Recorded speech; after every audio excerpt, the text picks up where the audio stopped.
नमस्कार दोस्तों, मैं आराध्या शर्मा स्वागत करती हूँ आप सभी का आपके अपने YouTube चैनल प्रतिष्ठा एकेडमी पर। देखिए, सबसे पहले क्लास शुरू करने से पहले बता दूं कि जितने भी लोग क्लास को देख रहे हैं, अगर आपको अच्छी लगती है तो प्लीज क्लास को लाइक कर दीजिएगा। एंड अगर चैनल पर नए हैं तो चैनल को सब्सक्राइब करके बेल आइकन जरूर प्रेस कर ले, ठीक है, जिससे कि आगे की क्लासेस का नोटिफिकेशन आप तक पहुंचेगा। देखिए, यहाँ पर पूरा डिटेल में, पूरा डीपली यहाँ पर हिस्ट्री एंड कॉन्स्टिट्यूशन, भारतीय संविधान और भारतीय इतिहास चल रहा है। प्राचीन इतिहास से स्टार्टिंग किया है, इसके बाद मध्यकालीन और आधुनिक सारा कुछ पढ़ेंगे और कॉन्स्टिट्यूशन को भी हम पूरा कंप्लीट करेंगे, ठीक है। तो सारा कुछ यहाँ पर चल रहा है, इसलिए आप अगर आगे भी पढ़ना चाहते हैं तो चैनल को सब्सक्राइब कर ले और आगे की नोटिफिकेशंस पाने के लिए, आगे की क्लासेस के, आप बेल आइकन जरूर से जरूर प्रेस कर दें, ठीक है। चलिए, आज का हमारा जो टॉपिक है ये है भारतीय संविधान के 25 भाग, ठीक है। 25 भागों को आज हम जानेंगे। पार्ट फर्स्ट है आज। इसके जो बाकी के भाग हैं, यहाँ पर 12 मैंने लिखे हैं, इसके जो बाकी के हैं वो हम सेकंड पार्ट में जानेंगे। अगर पूरे के पूरे एक ही पार्ट में जानेंगे तो बहुत ज्यादा लंबा हो जाएगा, वीडियो बहुत लेंथी हो जाएगा, क्योंकि हमें यहाँ पर डिटेल भी जाननी है और ट्रिक भी पढ़नी है, ठीक है। ट्रिक से याद करवाऊंगी, बिल्कुल भी मुश्किल नहीं होगी, एक झटके में आपको याद हो जाएगा, ठीक है, सब कुछ याद हो जाएगा। देखिए, पहले तो हम यहाँ पर इन सारे जो भाग है ना, इनके बारे में जानेंगे कि आखिरकार इनमें जो ये लैंग्वेज लिखी हुई है, जैसे लिखा है भाग एक, संघ उसका राज्य क्षेत्र, संघ एवं उसका राज्य क्षेत्र। आप समझते हैं संघ एवं उसका राज्य क्षेत्र, लेकिन लैंग्वेज को आप वास्तविकता नहीं समझ पाते कि आखिरकार इसके अंदर क्या है, इस लैंग्वेज का अर्थ क्या है, ठीक है। तो आज हम इन सब चीजों के अर्थ जानेंगे। पहले इनके अंदर क्या है उन चीजों को जानेंगे, उसके बाद ट्रिक से इन भागों को हम याद करेंगे, ठीक है। पहले डिटेल जानेंगे, फिर ट्रिक से याद करेंगे, बहुत मजा आने वाला है। चलिए भाई, देखते हैं भाग एक। देखिए, भाग एक जो है संघ एवं उसका राज्य क्षेत्र। संघ एवं उसका राज्य क्षेत्र से मतलब क्या हो गया, मतलब कि संघ मतलब हमारा भारत देश, ठीक है। संघ मतलब पूरा का पूरा देश, उसका राज्य क्षेत्र मतलब भारत देश के अंदर जो राज्य आते हैं और जो हमारे संघ शासित प्रदेश आते हैं, ठीक है। तो भारत और जितने भी हमारे केंद्र शासित प्रदेश हैं और भारत का राज्य, जितने भी राज्य और केंद्र शासित प्रदेश हैं, उस सब का वर्णन भाग एक में रखा गया है, ठीक है। तो भाग एक हमारा भारत, पूरा का पूरा भारत और उसके अंदर आने वाले राज्य और केंद्र शासित प्रदेशों का वर्णन करता है, ठीक है। चलिए भाई, यहाँ पर तो ये बात हो गई भाग एक की। देखिए, पहले में भारत देश को और उसके राज्यों को ही रखा गया है। कहीं भी आप देखेंगे, चाहे भाग हो, चाहे अनुसूची हो, चाहे अनुच्छेद हो, कुछ भी हो, याद रखिएगा पहला पूछे तो संघ राज्य क्षेत्र की बात कर दीजिएगा, ठीक है। आई बात समझ में। चलिए, नेक्स्ट है भाग दो। देखिए, पहले डिटेल समझते चलिएगा। पहला भाग आपने समझा, दूसरा भाग नागरिकता। अब नागरिकता से मतलब क्या हो गया, नागरिकता जो हमारे देश में रहने वाले नागरिक है। नागरिक किन्हें कहते हैं, जिनके पास भारत देश की नागरिकता हो, ठीक है। ऐसे लोग नहीं जो विदेशों से आए हैं और भारत में बस गए, नागरिकता है नहीं, उन्हें हम नागरिक नहीं कहते, उन्हें हम व्यक्ति कहते हैं। जो बाहर से देश में आते हैं ना और देश की नागरिकता नहीं है उनके पास, उन्हें व्यक्ति कहेंगे, नागरिक नहीं कहेंगे। नागरिक हम कहेंगे अपने देश वाले नागरिकों को, जिनके पास हमारे देश की नागरिकता है, ठीक है। नागरिकता को यहाँ पर रखा गया है। एक तरह से और आप नागरिकता को देखते हैं, हमारा जो भारत देश है ना, ये एकल नागरिकता वाला देश है, ठीक है। एकल नागरिकता यहाँ पर चलती है। कुछ देश हैं जहाँ पर दोहरी नागरिकता भी चलती है, लेकिन भारत में एकल नागरिकता है, ठीक है। अगर बंदा हमारे देश का नागरिक है तो वो दूसरे देश का नागरिक नहीं बन सकता, ठीक है। अगर वो दूसरे देश का नागरिक बनता है तो भारत की नागरिकता समाप्त कर दी जाएगी। आई बात समझ में। चलिए, तो ये नागरिकता वाला जो मैटर है भाग 2 में रखा गया है, ठीक है। नेक्स्ट देखिएगा भाग 3, मूल अधिकार। अब मूल अधिकार क्या है, हमारे फंडामेंटल राइट्स।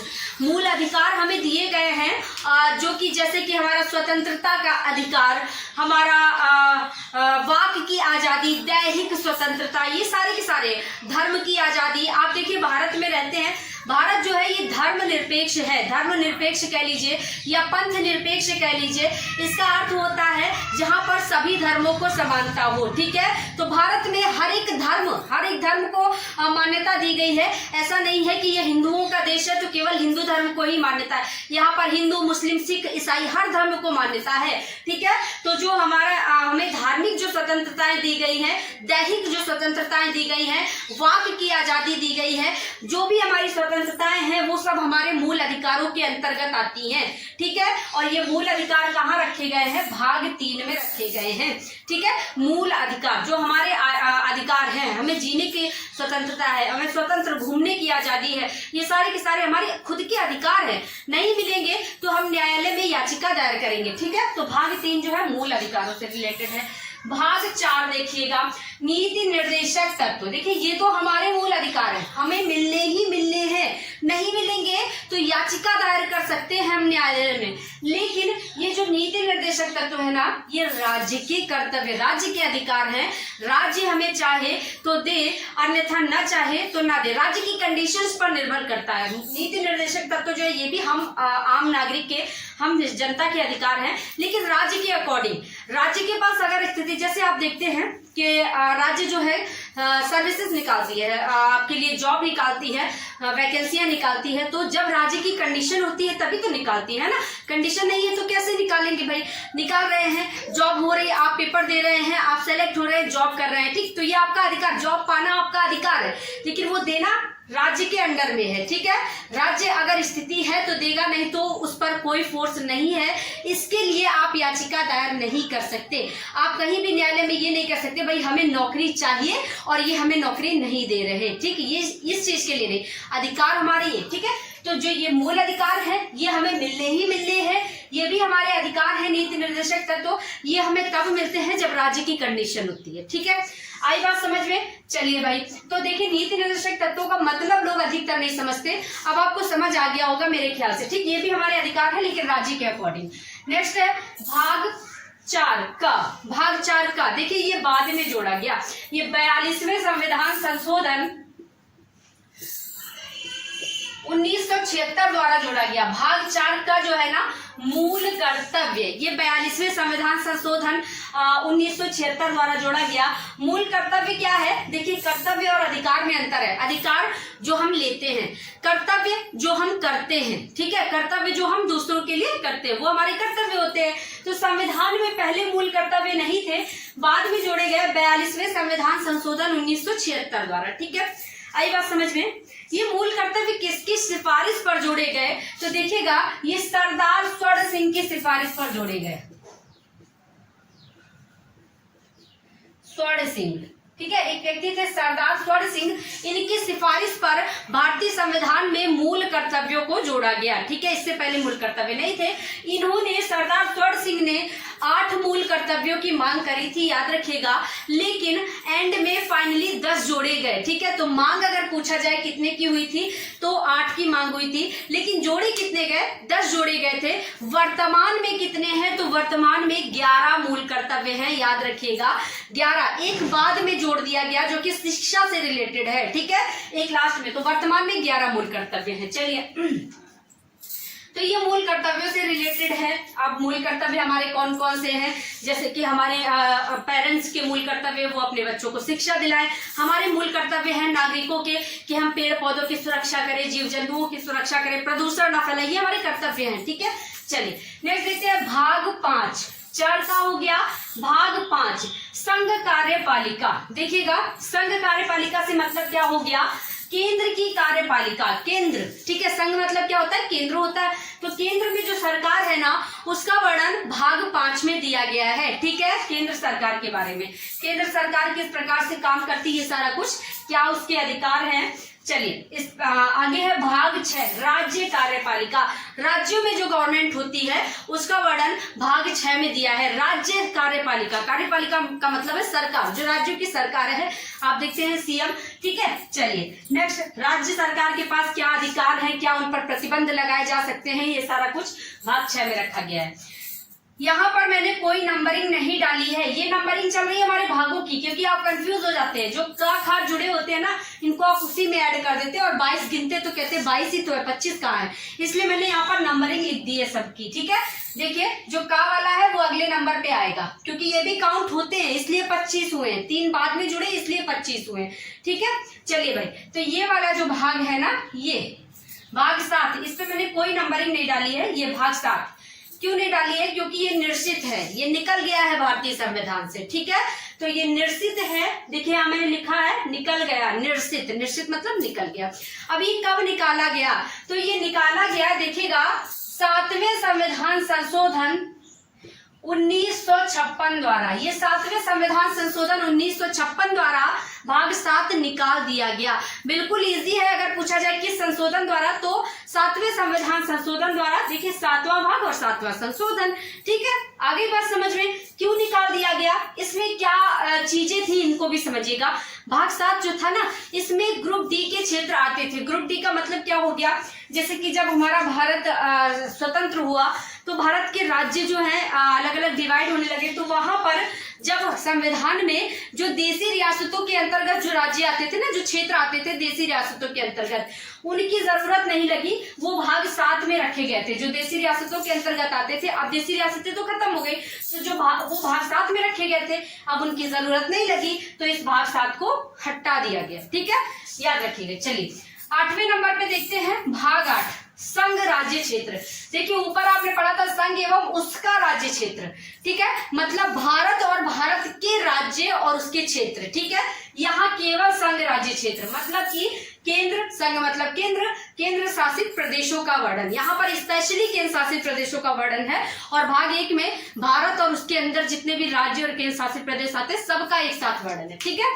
और यहाँ पर स्पेशली केंद्र शासित प्रदेश बताए गए, संघ राज्य क्षेत्र। चलिए भाग 9 पंचायत, देखिएगा भाग 9 जो है ये पंचायत से रिलेटेड है। पंचायत के बारे में जानिएगा। पंचायती राज व्यवस्था की शुरुआत सबसे पहले कहां से हुई, तो ये राजस्थान के नागौर जिले से, राजस्थान के नागौर जिले से, ठीक है। पंचायती राज व्यवस्था की शुरुआत कब हुई, तो 2 अक्टूबर 1959 द्वारा, ठीक है। 2 अक्टूबर 1959 को राजस्थान के नागौर जिले से पंचायती राज व्यवस्था की शुरुआत हुई। आपसे पूछा जाए कि पंचायती राज व्यवस्था की शुरुआत कब हुई सबसे पहले, तो कहां से हुई, तो पंचायती राज व्यवस्था की शुरुआत राजस्थान के नागौर जिले से कब हुई, 2 अक्टूबर 1959। लेकिन क्वेश्चन यहीं पर चेंज कर दिया जाए, क्वेश्चन ये कह दे कि संपूर्ण रूप से पंचायती राज व्यवस्था की शुरुआत कहां से हुई, किस राज्य से हुई, संपूर्ण रूप से। यहाँ तो देखिए एक जिले से हो रही, केवल राजस्थान का नागौर जिला, एक जिला, पूरे राज्य में नहीं। लेकिन अगर संपूर्ण पूछा जाए तो आंध्र प्रदेश बता दीजिएगा, ठीक है, क्योंकि आंध्र प्रदेश में संपूर्ण रूप से पंचायती राज व्यवस्था की शुरुआत हुई थी। और कब हुई थी, 11 अक्टूबर और 1959 द्वारा, ठीक है। वही मंथ है, वही सन है, सब कुछ वही है, बस डेट बदल गई है, ठीक है। आई बात समझ में। चलिए नेक्स्ट चलते हैं। और लॉर्ड रिपन को पंचायती राज व्यवस्था की जो है जनक माना जाता है, लॉर्ड रिपन। चलिए नेक्स्ट है भाग 10वें पे देखेंगे, भाग 9 का आ गया यहाँ पर बाद में जोड़ा गया, ठीक है। किससे संबंधित है, नगर पालिका से संबंधित है, ठीक है, ये तो आप समझते ही हैं। चलिए नेक्स्ट है भाग 9 सहकारी समितियां। देखिए 11 नंबर पे हम 9 देखेंगे, सहकारी समितियां। सहकारी समितियों से मतलब क्या हो गया, जैसे एनजीओज वगैरह होते हैं, जो सहकारी समितियां हैं, एनजीओ वगैरह हो गए, जहां पर जाकर के हेल्प हम लेते हैं, जो महिलाएं होती हैं सताई वो हेल्प लेती हैं, तो ऐसे एनजीओ वगैरह सहकारी समितियों के अंतर्गत भाग 9 में रखे गए हैं, ठीक है।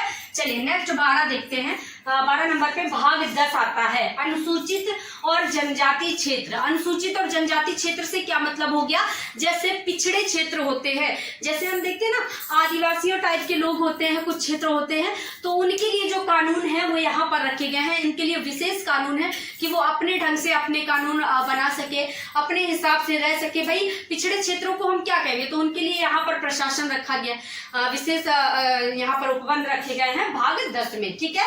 आई बात समझ में। चलिए तो ये सारे के सारे भाग मेरे ख्याल से आपको अच्छे से समझ में आ गए होंगे। अब हम चलते हैं ट्रिक की ओर, देखते हैं ट्रिक क्या है, याद कैसे करेंगे। देखिए कोई दिक्कत नहीं है, भाग 1 पहले में मैंने बता दिया है, पहला कुछ भी पूछे संघ राज्य क्षेत्र बता दीजिएगा, भारत देश और उसके राज्य क्षेत्र, ठीक है। दूसरा भाग 2, अब देखिए पहले तो हमारा संविधान बन रहा है, तो सबसे पहले हम अपने भारत देश की और उसके राज्यों की बात करेंगे पहले नंबर पर, क्योंकि हमारा संविधान बन रहा है, ठीक है। दूसरे नंबर पर अब हमारा भारत की बात हो गई, राज्यों की बात हो गई, तो राज्यों में कुछ लोग भी रहेंगे, है ना, लोग रहेंगे, नागरिक रहेंगे, तो उनकी नागरिकता कैसी होगी, तो दूसरे नंबर पर नागरिकता आ जाएगी, ठीक है। में 4 तक हम ऐसे ही जानेंगे, 4 के बाद ट्रिक शुरू होगी। यहाँ ये भी एक ट्रिक ही है, आप माइंड में रखिएगा कि पहले राज्य बनेंगे, भारत बनेगा, फिर लोग रहेंगे, नागरिक रहेंगे, नागरिकता, ठीक है। अब उन नागरिकों के कुछ अधिकार होंगे, भाई अधिकार नहीं होंगे तो क्या घर में ही बंद रहेंगे, अधिकार भी तो कुछ दिए जाएंगे। तो तीसरे नंबर पर आ जाएंगे मौलिक अधिकार। इस मौलिक अधिकार के बारे में थोड़ा और जान लीजिए। मौलिक अधिकार जो है ना, भाग 3, इस भाग 3 को मैग्ना कार्टा भी कहा जाता है। क्या कहा जाता है? मैग्ना कार्टा, मैग्ना कार्टा, ठीक है। अगर आपसे पेपर में पूछा जाए कि मैग्ना कार्टा किसे कहा जाता है तो भाग 3 पर टिक कर दीजिएगा। 2-3 ऑप्शन होंगे, वहां एक भाग 3 का ऑप्शन होगा, उस पर टिक करेंगे, ठीक है। मैग्ना कार्टा कहा जाता है। चलिए भाई, मूल अधिकार पहले नहीं थे, ये ब्रिटेन से शुरू हुए थे। ब्रिटेन के जो सम्राट थे ना, उन्होंने ये शुरू किए थे, मजदूरों के लिए मूल अधिकार दिए थे। तो उन्होंने एक दस्तावेज तैयार किया था मजदूरों के मूल अधिकारों के लिए, जिसे मैग्ना कार्टा नाम दिया गया था। इसलिए हमारे भारत में भी भाग 3 को मैग्ना कार्टा कहा जाता है, ठीक है। चलिए अब देखिए भाई, नागरिक बस गए, अब उनको कुछ अधिकार भी दिए जाएंगे, ठीक है। अब भाग 4 आ जाते हैं, नीति निर्देशक तत्व। अब जब उनको कुछ अधिकार दे दिए जाएंगे तो नागरिक नीतियां भी बनाएंगे कि किस प्रकार से उन्हें राज्यों में रहना है। तो 4 पे आ जाएगा, अगले ही नंबर पे नीति बनाएंगे तो नीति निर्देशक तत्व आ जाएंगे, ठीक है। इसके बाद देखिए भाग 4 का, आप देखिए अधिकार भी ले लिए, नीतियां भी बना ली, तो कुछ कर्तव्य भी करेंगे नागरिक, है ना। ऐसे ही क्या केवल अधिकार ही लेते रहेंगे। तो 4 का पे मूल कर्तव्य आ जाएंगे, कर्तव्य भी तो करने पड़ेंगे, मूल कर्तव्य आ जाएंगे, ठीक है। ऐसे आप रिलेट करते चलेंगे। नेक्स्ट भाग 5 में देखिए संघ कार्यपालिका। देखिए जब चुनाव होते हैं हर 5 साल में होते हैं, आप सभी जानते हैं 5 साल में होते हैं। अब 5 साल में जब चुनाव होते हैं तो जो नेता आते हैं मंत्री बनकर के, जनता उनसे क्या उम्मीद करती है? ये उम्मीद करती है कि भाई वो उन पर आंच नहीं आने देंगे। जो मंत्री बन के आए हैं, जनता उनसे उम्मीद करती है कि कम से कम अब 5 सालों तक हम पर कोई आंच नहीं आएगी। तो आंच से हम 5 बना लेंगे। और क्या हो रहा है भाई, संघ का चुनाव हो रहा है, संघ की सरकार बन रही, तो संघ कार्यपालिका हो जाएगा, ठीक है। नेक्स्ट है 6, देखिए 6 पर राज्य कार्यपालिका। राज्य में जब सरकार बनती है ना तो वो एकदम छा जाती है, पूरे राज्य में एकदम छा जाती है। तो छाने से 6 और सरकार बन रही तो राज्य कार्यपालिका हो जाएगा। भाग 7 निश्चित है, आपको पता ही है। भाग 7 हमारे साथ नहीं है। अगर पूछा जाए कौन सा भाग निश्चित है तो आप ऐसे भी याद कर सकते हैं कि भाग 7 जो है वो हमारे साथ नहीं है, तो 7 से 7 बनेगा और भाग 7 की बात हो रही है, ठीक है। चलिए नेक्स्ट 8 देखते हैं, भाग 8 संघ राज्य क्षेत्र। आजकल जो केंद्र शासित प्रदेश है ना, बहुत ऐठ में है। केंद्र शासित प्रदेश बहुत ज्यादा ऐठ में, कभी कम होते कभी ज्यादा होते, जो मन होता वो हो जाते हैं। तो केंद्र शासित प्रदेशों का वर्णन 8 से 8 हो जाएगा, भाग 8 में 8, ठीक है। चलिए भाग 9 पंचायत। अब किसी बंदे से कहा गया भाई तुम बहुत पंचायत करते हो, तुम पंचायत बहुत करते हो। बंदा बोला नो नो नो, बिल्कुल नहीं, मैं पंचायत नहीं करता हूँ। तो पंचायत से पंचायत हो जाएगा, और नो बोला है तो नो, नो से नो, ठीक है। फिर बोले कि तुम नगर नगर में बैठकर पंचायत करते हो, हर नगर में बैठ के, तो देखिए बंदा बोला ना, कभी नहीं, कभी नहीं। तो नो से नो और कभी से क, ठीक है। नो का का जो है नगर नगर में बैठकर पंचायत कर रहा है तो नगर पालिका हो जाएगा, ठीक है। नगर नगर में बोला ना, कभी नहीं, तो नो नो और कभी से क। चलिए 9 का खा। अब बोला कि सहकारी, तुम समितियां भी बना रहे हो, सुना तुम पंचायत कर रहे हो वो भी नगर नगर में बैठ के, ऊपर से तुम समितियां भी बना रहे हो। बंदा गुस्सा गया, अब तो एकदम गुस्सा गया, बोला उतनी देर से नो नो कर रहा है, मान ही नहीं रहा। बोला एक बार और बोल रहा हूँ नो, अगली बार पूछा खा जाऊंगा, ठीक है। तो नो से नो और खा से खा, 9 का खा जो है ये सहकारी समितियों से हो जाएगा, समितियां बना रहे हो, ठीक है, सहकारी समितियां। 12 नंबर पे देखते हैं भाग 10 अनुसूचित और जनजाति क्षेत्र। देखिए इनके लिए विशेष उपबंध हैं। तो हम लोग जो है आम जनता वो क्या कहेंगे भाई, जिनके लिए अलग से कुछ नहीं किया गया है, कहेंगे भाई बस करो, बस। अब अनुसूचित जनजाति के लिए बस बहुत हो गया, अब थोड़ा हमारी ओर भी देखो, ठीक है। तो अनुसूचित और जनजाति क्षेत्र के लिए बस से 10 बना लेंगे। 10वें भाग में अनुसूचित और जनजाति क्षेत्रों को रखा गया है, ठीक है। तो आज का ये टॉपिक कंप्लीट होता है, चाहे तो स्क्रीनशॉट ले लें। और